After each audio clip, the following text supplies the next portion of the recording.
I think we're pretty close. Good morning, everyone. Welcome back to the Eye Opener Breakfast.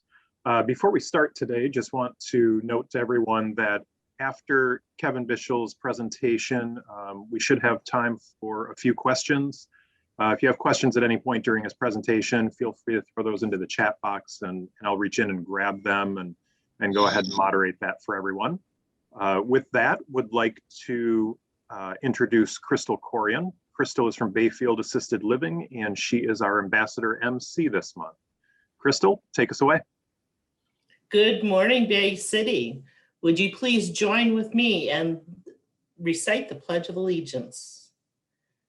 I pledge allegiance to the flag of the United States of America and to the republic for which it stands, one nation, under God, indivisible, with liberty and justice for all.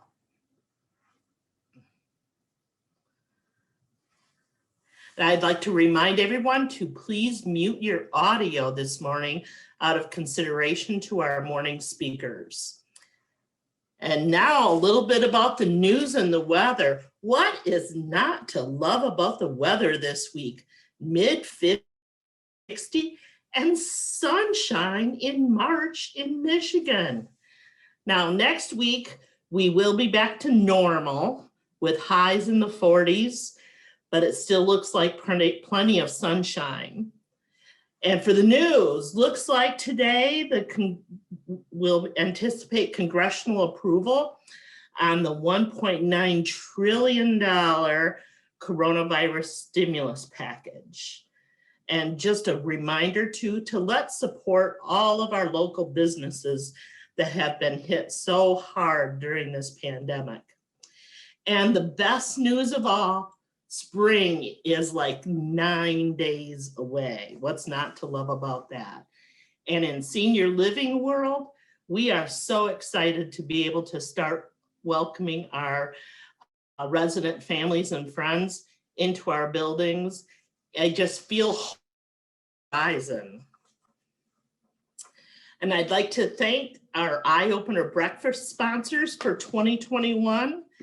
Accident Fund Insurance Company, Bay Community Tennis Association, Bay Future Incorporated, Big Brothers Big Sisters of the Great Lakes Bay region, Blue Cross Blue Shield of Michigan, Copaco Community Credit Union, Covenant Healthcare, Dow Bay Area Family YMCA, Future Insurance Agency, Jolt Credit Union, Mercury Telecom, Saginaw Bay Underwriters, Tondu Medical Spa, and United Bay Community Credit Union. Now I'd like to introduce our Ambassador Jen Idalski from 989 Concierge to present BRIC Award. Thank you, Jen. Hi, Crystal. Good morning, and good morning, everyone. The BRIC Award was developed by the Bay Area Chamber of Commerce Ambassadors Club to recognize the contribution a Bay County business makes to the community when it expands, renovates, or improves its facility. It is my privilege to present today's BRIC Award for the Nicholas Family Community Pavilion to Mike Bakashilupo, whom you may have heard of. I think he might be new in town. I'm kidding, of course. The newly constructed pavilion located on 801 Water Street in Winona Park, downtown Bay City, was erected in 2018 and the final cost was over $2.7 million. The pavilion was constructed for people to congregate, have a place for shade during park events, and available for weddings, funerals, dances, dining, etc.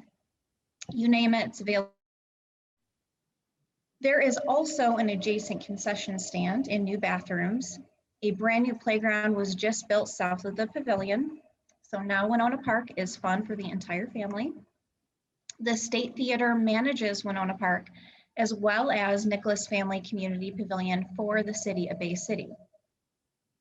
The State Theater had secured funding for the project through grants and community support, which started with an initial grant from the Nicholas family in the amount of $1 million.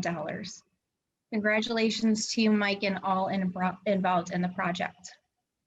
And next up, also in Winona Park, is the renovated World Friendship Bandshell. The bandshell was originally constructed back in 1979. In 2019, the State Theater began demolition and renovation, which was completed October 15th, 2020. Equipped with a larger roofline and stage, the World Friendship Bandshell is home to Wednesdays in the Park free concert series, as well as many other national concerts that have and will grace the new stage in Winona Park. Just as with the Pavilion, the State Theater manages the bandshell for the City of Bay City.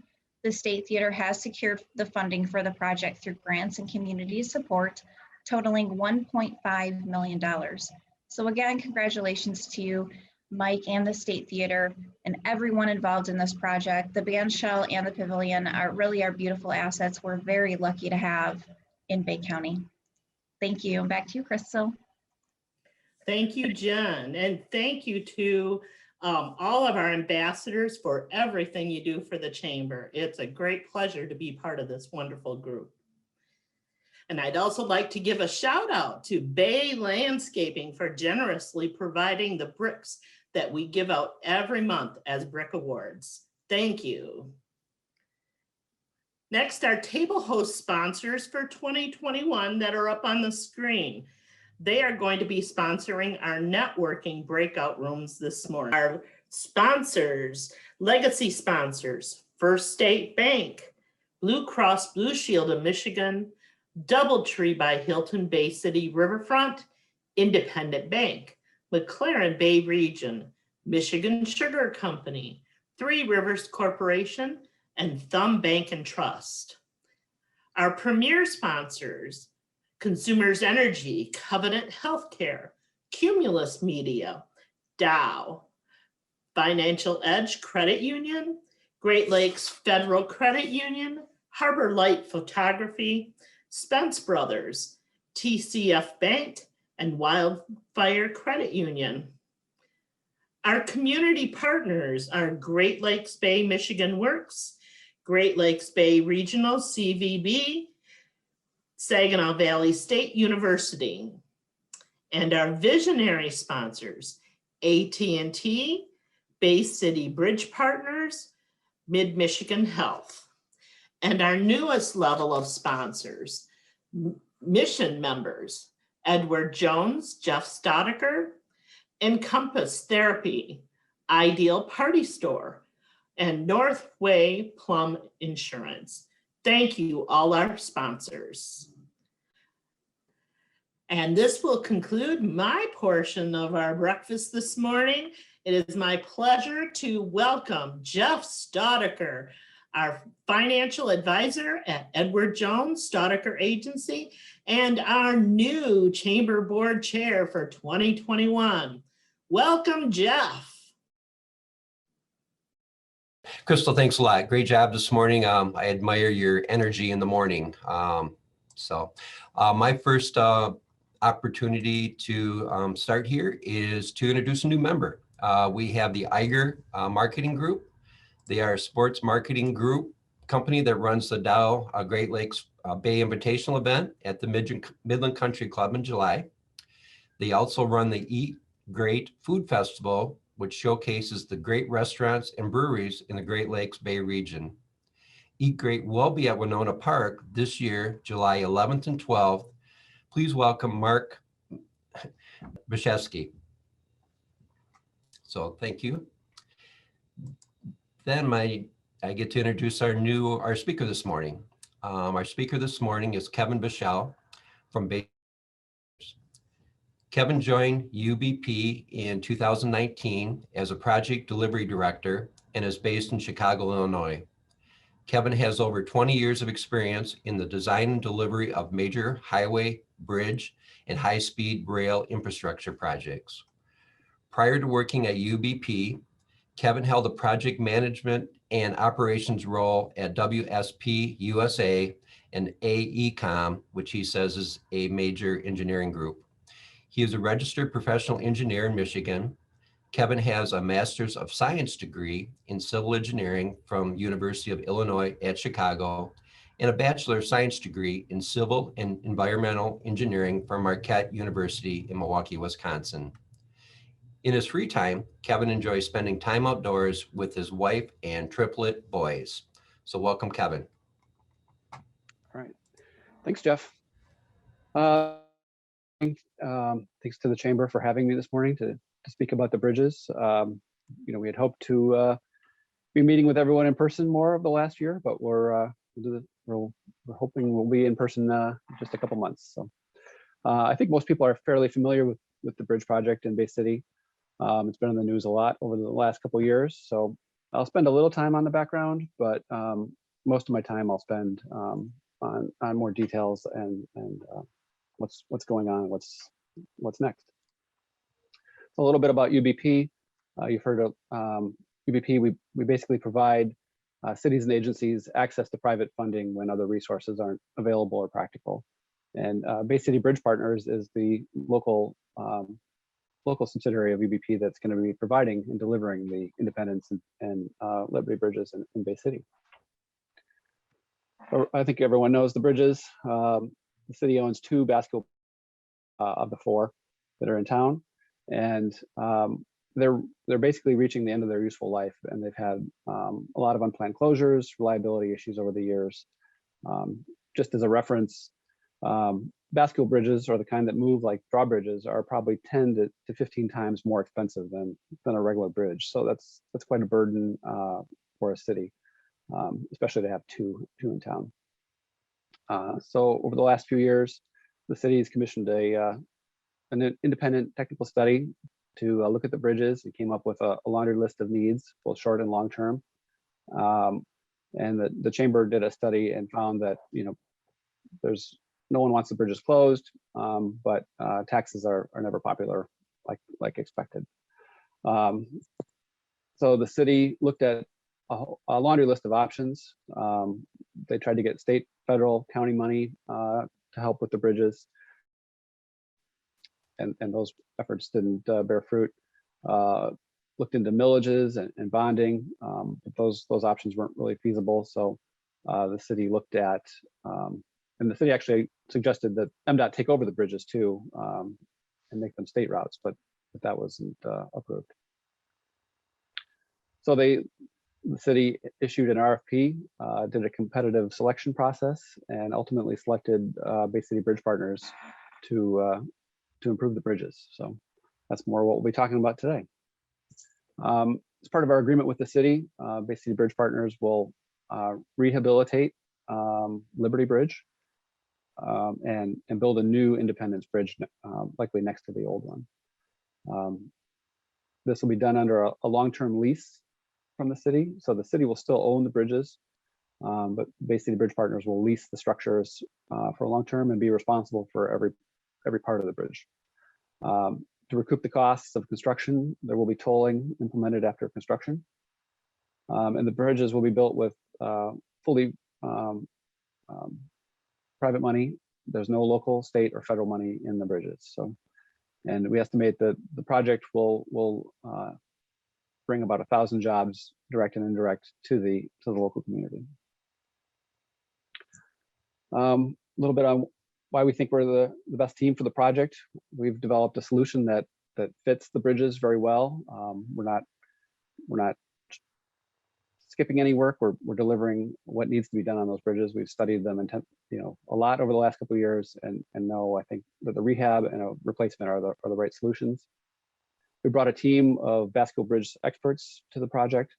These are very complex things that are sitting outside in the weather. So there's a lot of specialty parts on a basketball bridge that we brought a team that knows them forwards and backwards.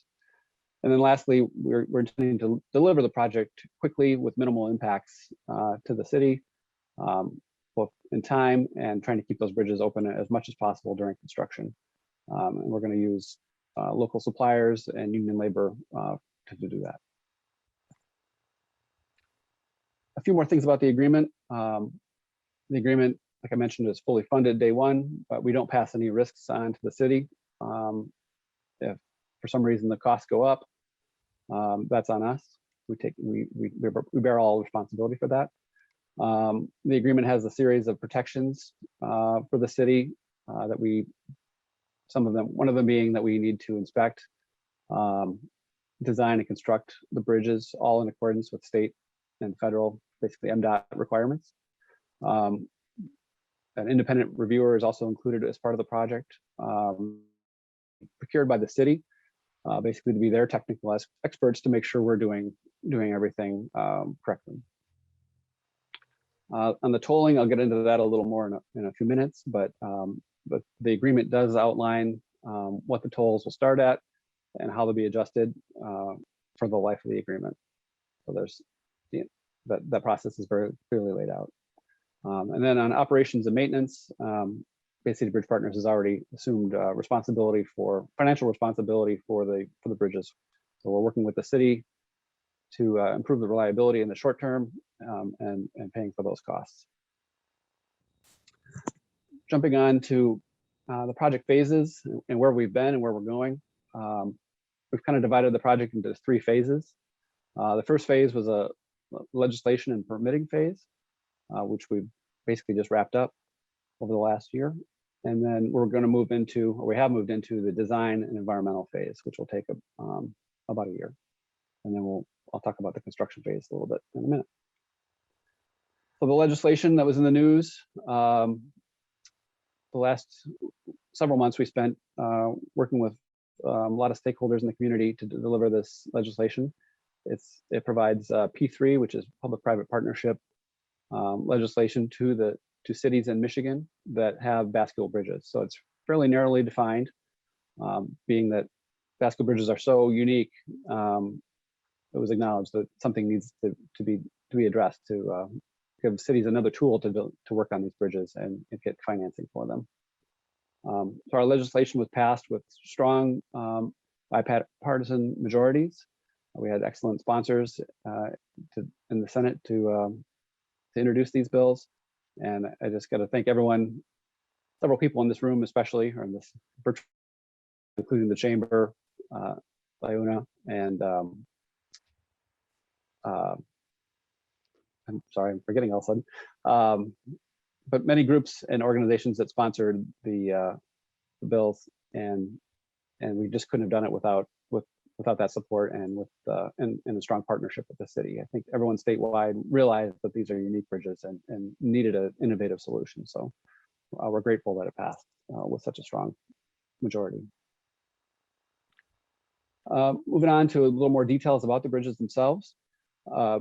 This is Independence Bridge, and this is very conceptual. We're working to smooth this alignment out, but the plan is to build a new 4-lane bridge right next to the old bridge. We're going to make it have the same number of lanes. It'll have sidewalks just like it does now. It'll be a movable bridge. We haven't determined where the placed. It'll likely be somewhere close to where it is in this picture. We'll probably curve it back a little sooner on the north side to avoid any acquisition of right of way. So the goal is to not acquire any property for the project and not impact any parcels for the project or private property. So the speed of the road will stay the same. Everything will be very similar. So like I mentioned, we're doing the design of the layout for the road right now, and we're going to share that here shortly.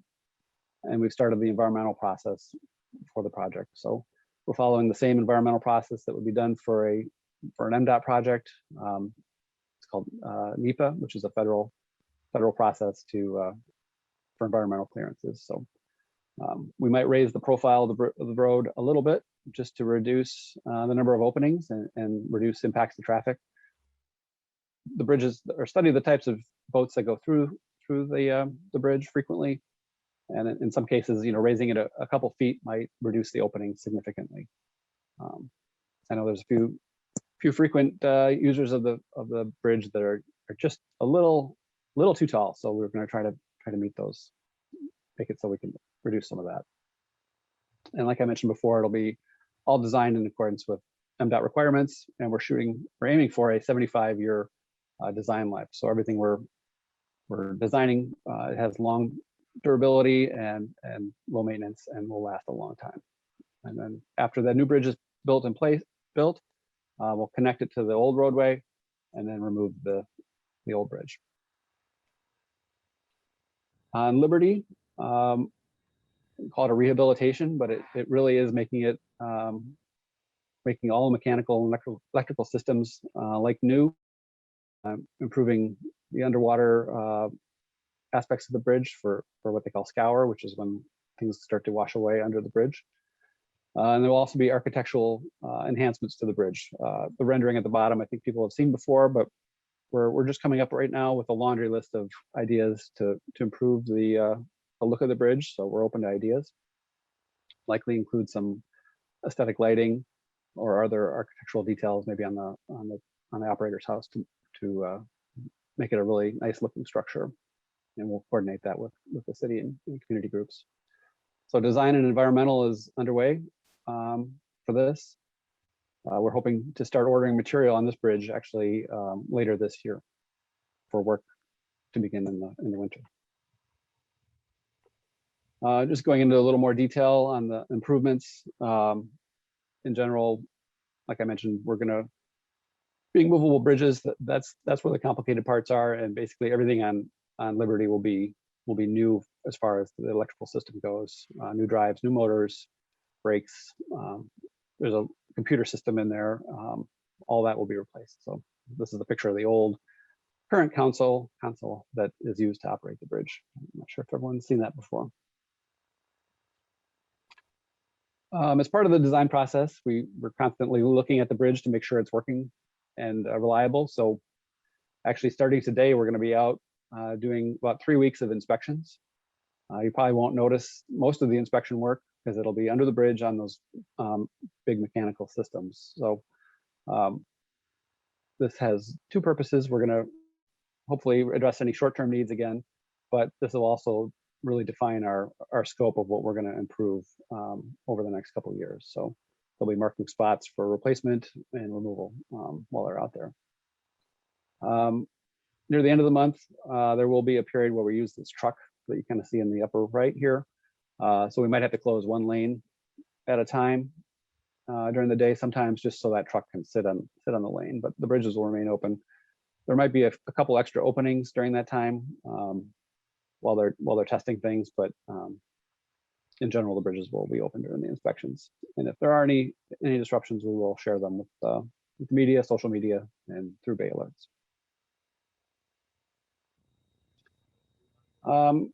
Really quickly, here's a little picture of our project team. Just we have a strong design team from Trans Systems. They're a national firm that specializes in major structures with local support from Rowe Engineering and movable bridge support from Wisjani, also known as Stanford Van Lowe. We've actually hired the contractor for the project already, and it's a joint venture of Granite Construction and Kramer North America. They are major contractors that are familiar with these types of bridges, and we like to bring them on early so that they can provide input on the design process and find ways to minimize any impacts to the traveling public. On the top part, we do have the city support is receiving support from Warner Norcross for legal support, as well as that independent engineer, which I mentioned, which is Hardesty in Hanover. As far as maintenance and operations go, like I mentioned, Bay City Bridge Partners is now responsible for all maintenance and operations. Most of the operations work the maintenance work is usually done by the city, but we're reimbursing for everything. We've been inspecting the bridges frequently and have implemented some changes, just some best practices that we've seen elsewhere in the country that we think will improve the short-term reliability. The tolling aspect, there's a picture on the bottom of one of our other bridges. That's what a tolling system usually looks like on our bridges. There's no toll booths. It's all electronic. You either can pay with an Easy Pass or transponder, or with a picture of your license plate, and then you can get a bill mailed. Transponders I know are new to many people, but they're pretty common in some states, especially in the eastern states. It's a little little box that's usually mounted up near your rearview mirror. Sometimes it can be even just a sticker.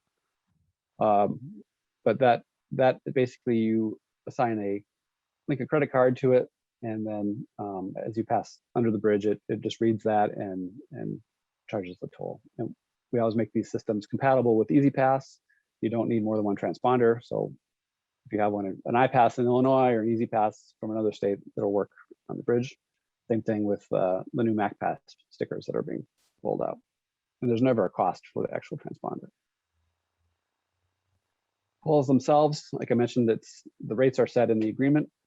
And for Bay City residents, the tolls don't actually take effect until 5 years after the bridges are open and operating. When they do for Bay City residents, it'll be 50 cents a crossing if you have a transponder. If you don't have a transponder, it'll be a little more because there is some administrative costs to look up the license plate number through the state of Michigan. There's also we always offer an option for residents and non-residents for unlimited crossings for $15 a month. That's like the all-you-can-eat or Netflix style method where you can go as much as you want for that month. And then there's no tolls for anyone with that meet low-income criteria, emergency response vehicles, city-owned vehicles, city school buses, or during emergencies.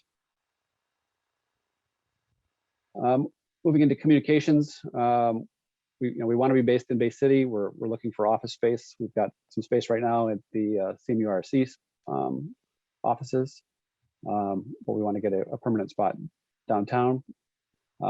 We've begun our search for a local general manager. This person will know the community and help deliver the project and be a place where you can go meet the general manager in this office and answer any questions you have, compliments or complaints, learn about tolling, get a transponder.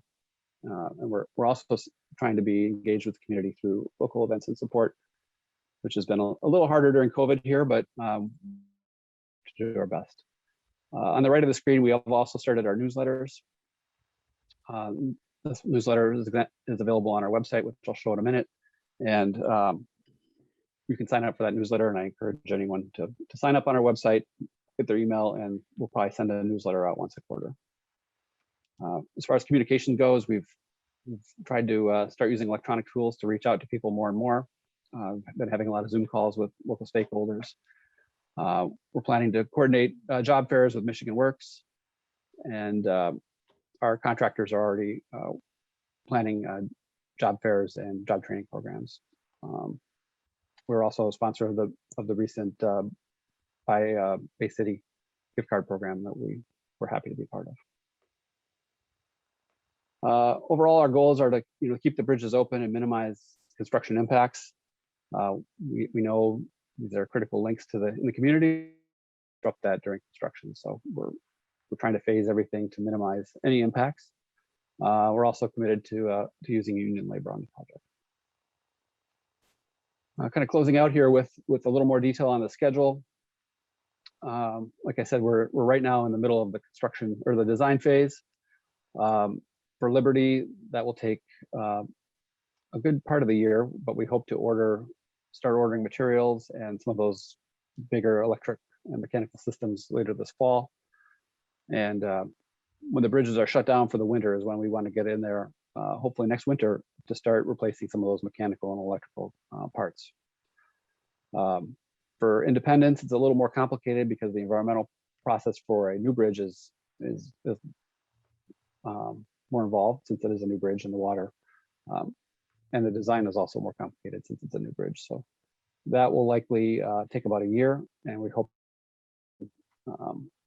more like in the spring or early summer of 2022, so about a year from now.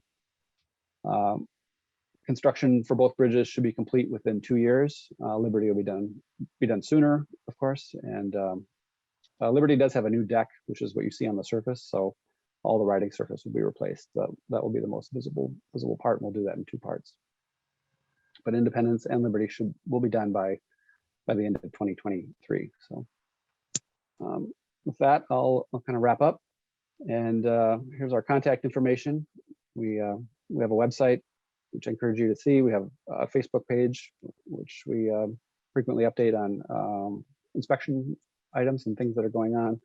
And then we have a phone number. You can always call us, and I encourage anyone to do so.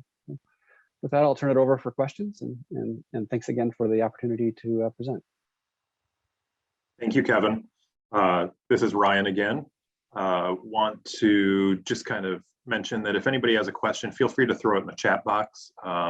Kevin, I know this presentation was a long time coming as we waited for the legislation to pass and to get to this point. So, we're happy to have you here. We're thankful for your sponsorship of the BIBC gift card program. That put almost $250,000 back into our small businesses from those investments from the sponsors, Bay City Bridge Partners included. I have one question for you. You mentioned that these bridges, once they're done, are going to have a 75-year lifespan, useful lifespan. Those bridges are currently, what, 40, 45 years old? What's the difference now versus 40 years ago, when those bridges were originally built? How do we get to that extra 30 or 40 years?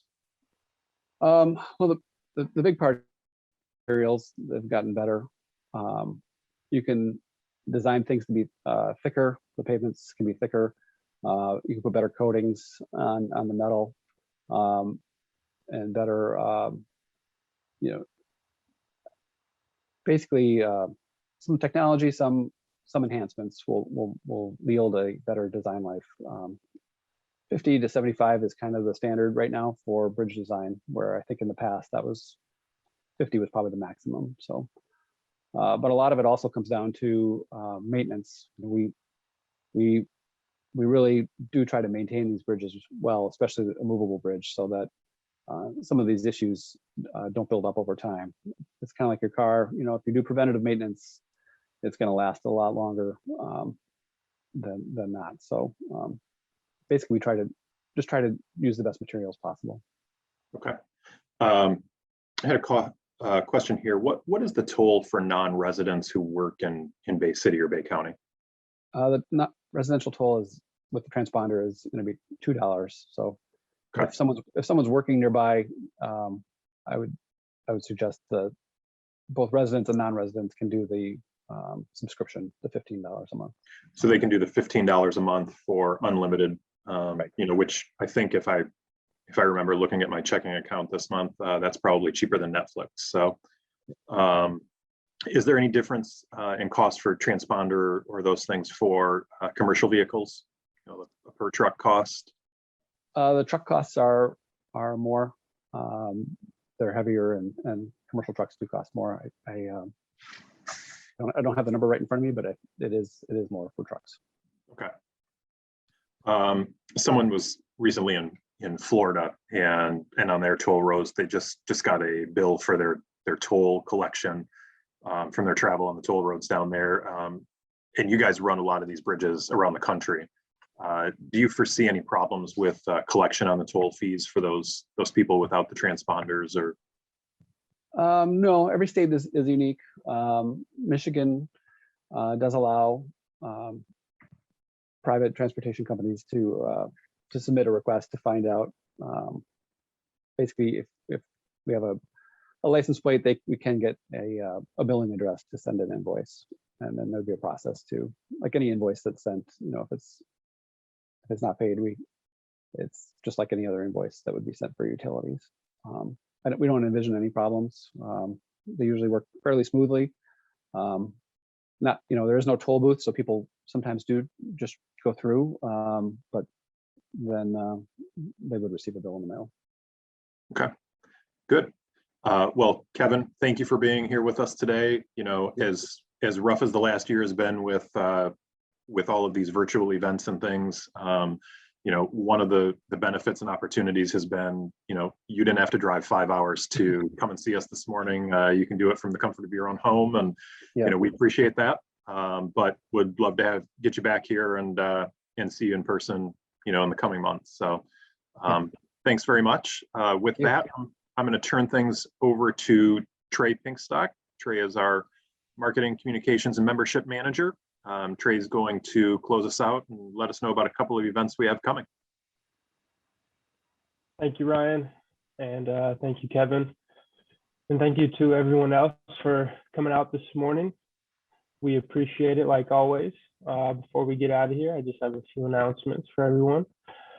Our next Eye Opener Breakfast will be Wednesday, April 14th, and it will be featuring the return of the Eat Great Festival, which will be happening right here in Bay City. And it'll also be featuring the Dow Great Lakes Bay Invitational. It's time to think golf. So we'll see you next month with that. Next will be the Save the Date, which is to save the date for the legislative luncheon. That'll be 2 days later. It's Friday, April 16th from noon to 1 p.m. So again, save the date for that. And then if possible at the time, we are targeting June 16th for our return to in-person Eye Opener breakfasts. So that's exciting. If we're able to do that, then it will be outside at the Pavilion at Winona Park. So stay tuned for more updates to come on that. And then our 37th annual golf outing will be Monday, July 19th at Maple Leaf Golf Course. So start working on your golf swings now. We have a beautiful day coming up, so it's a great time to get out there and, start swinging around. So with that, everybody have a wonderful day, and we will see you soon.